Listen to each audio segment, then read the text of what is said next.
This is a crazy list. It gets weird. It gets really, really weird.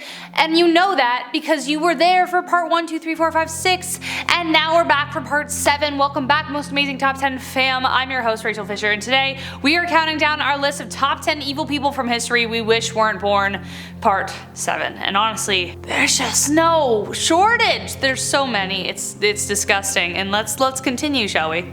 Here we go. Number 10, starting off strong with the Boston Strangler.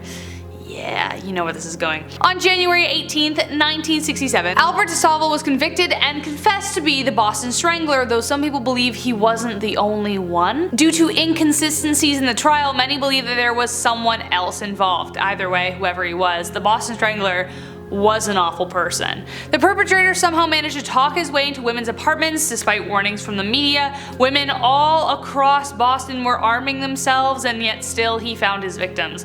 I don't need to go into detail, but based on his name I think you know how he took their lives. And then some.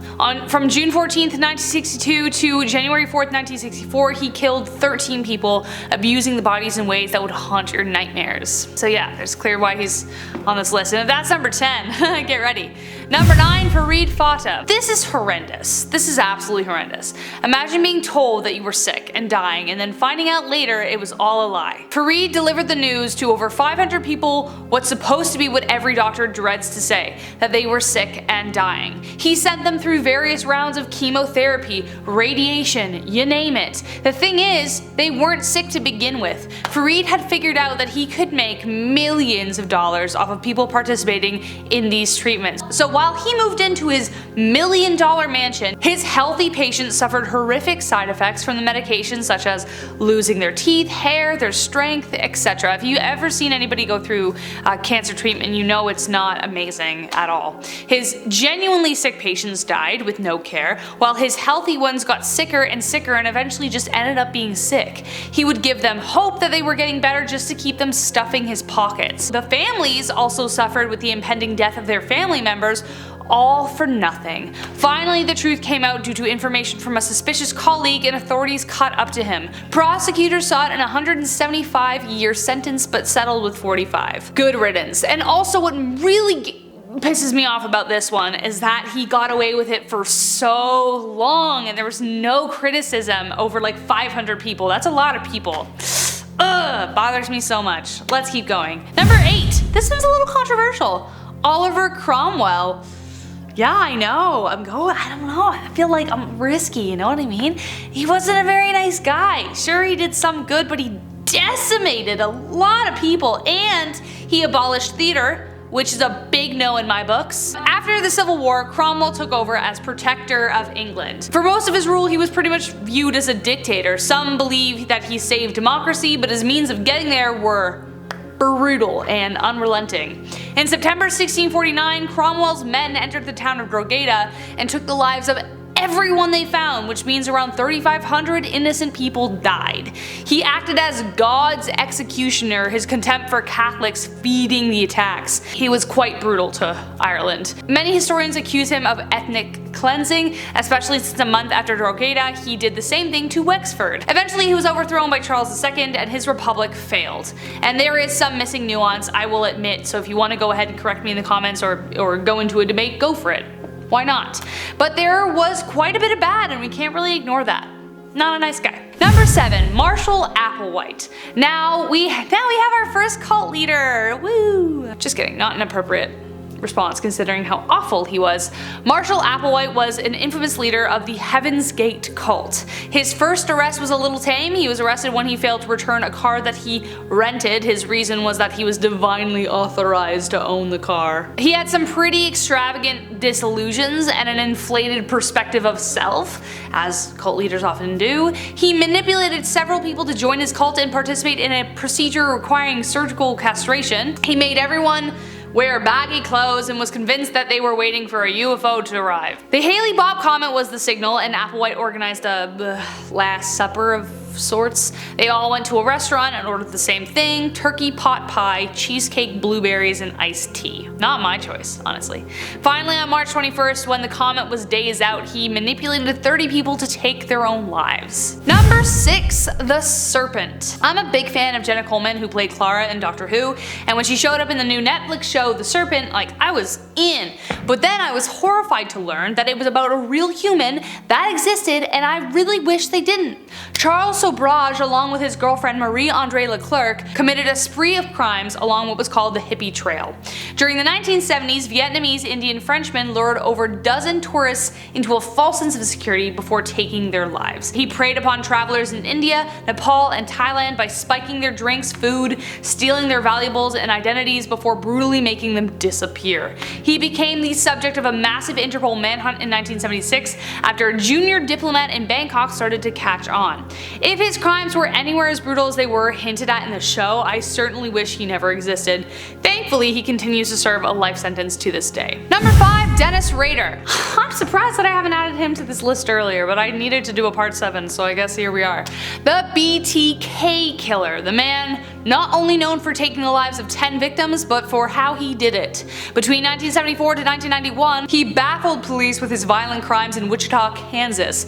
BTK was used to describe how he took their lives. I'll have to ask you to look that up because YouTube gets mad at me when I say those words, but I think you can guess that he took his time and he did it viciously. What's even worse is he had everyone fooled into thinking he was a kind, family-loving, God-fearing man. He disappeared after taking his last victim in 1991, but he returned a few years later annoyed that no one had caught him and that the press had died down. In 2004, on the anniversary of one of his crimes, the Otero family, Dennis sent a floppy disk to the police. This helped police track him down to his church, but even then, it wasn't until 2005 that he was finally arrested and sentenced to 10 life sentences. One per victim, I guess. I think we know why he's on this list. Number 4. Ed Kemp. Good old Eddie Kemp. Again, weird that I haven't added him to this list sooner.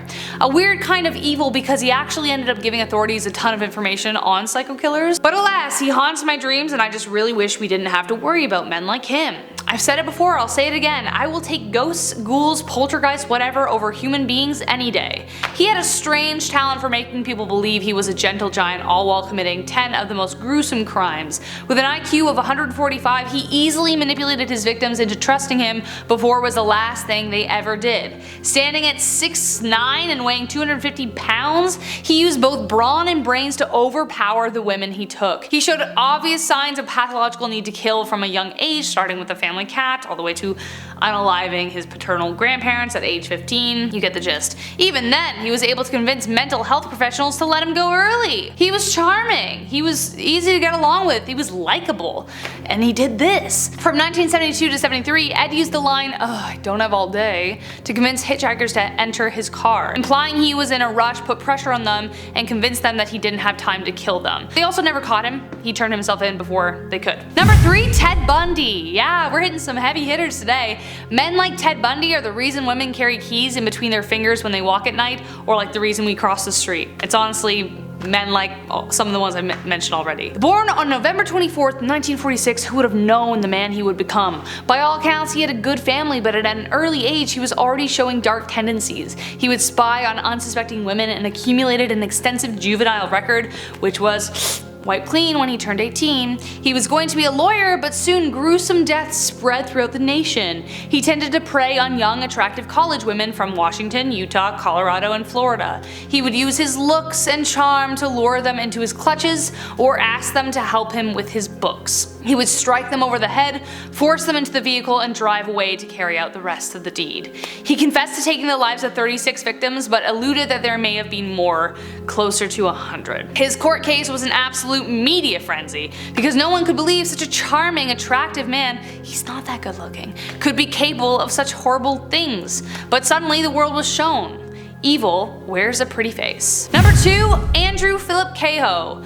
Things could have gone either way for Andrew. He loved helping people, but also was quick to anger. Considering he's on this list, we know which direction he went. When he was 14, the stove exploded, setting his mother on fire. Andrew watched her burn a little too long before he grabbed some water and put it out, but by that point it was just too late.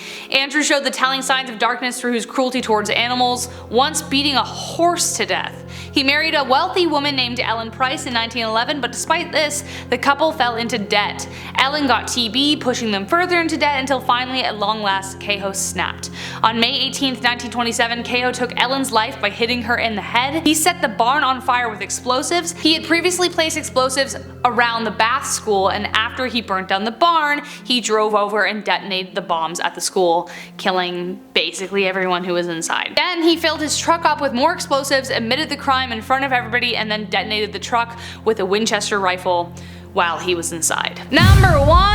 Jean Bedel Bokassa, one of Africa's most brutal dictators, and was even accused of consuming human flesh and even feeding his opponents to animals. He was the self-crowned emperor of the Central African Republic until he was kicked out in 1979. His coronation alone bankrupted his own country, as it basically cost the entire GDP. He took all of the government posts for himself and established what has been referred to as a reign of terror. He personally oversaw brutal beatings and made the rule that thieves should have their ears cut off. He arrested school patrons for not wearing uniforms made in the factory he owned, and even had 100 of them executed.